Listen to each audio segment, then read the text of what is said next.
બિહારમાં ચોરી કરવાના સમયે યુવાન પર કરાયેલા હુમલા અંગે થયેલા કેસમાં સમાધાન ન કરનાર યુવાનની પ્રી પ્લાનિંગ હત્યા કરનાર હત્યારાને 1 વર્ષે સુરત ક્રાઇમ બ્રાન્ચે ઝડપી પાડ્યો છે.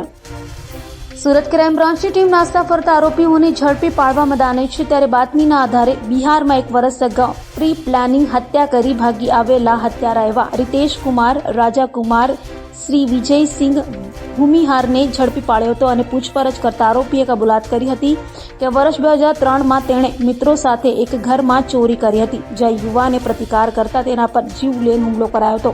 જે અંગે પોલીસ ફરિયાદ થતાં સમાધાન કરવા દબાણ કર્યું હોવા છતાં સમાધાન ન કરાતા યુવાનના ભાઈને ઉશ્કેરી લઈ તેની હત્યા કરી લાશ દાટી દીધી હતી. હાલ તો ક્રાઇમ બ્રાન્ચે આરોપીનો કબજો બિહાર પોલીસને સોંપવાની તજવીજ હાથ ધરી છે.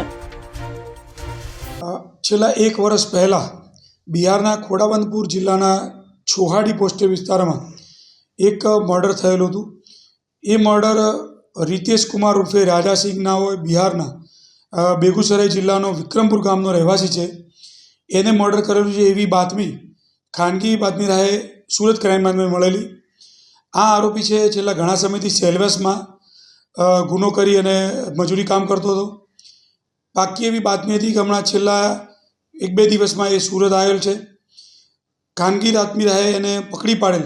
એને પકડી અને એની પૂછપરછ કરતાં છાવડી પોસ્ટે વિસ્તારમાં 1 વર્ષ પહેલાં એક અનડિટેક્ટ મર્ડર દાખલ થયેલું. એ મર્ડરમાં મરનાર રોહિતી નંદન જે મરણ ગયેલ છે એના ઘરે આ આરોપી અને એના સાગરીતો મળી અને ચોરી લૂંટફાટ કરવા ગયેલા. એ દરમિયાન જે મરણ જનાર છે એના ભાઈએ એ પોસ્ટેમાં 307 મુજબનો ગુનો નોંધાયેલો હતો.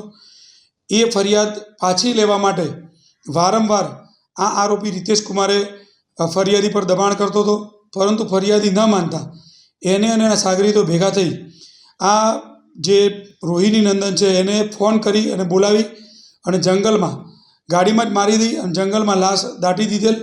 અને એ જે તે વખતે ચોમાસાના સમયમાં પગના અંગૂઠા બહાર દેખાતા આ હત્યાનો ભેદ ઉકેલાયેલો હતો કે હત્યા થયેલી પણ અનડિટેક હતું.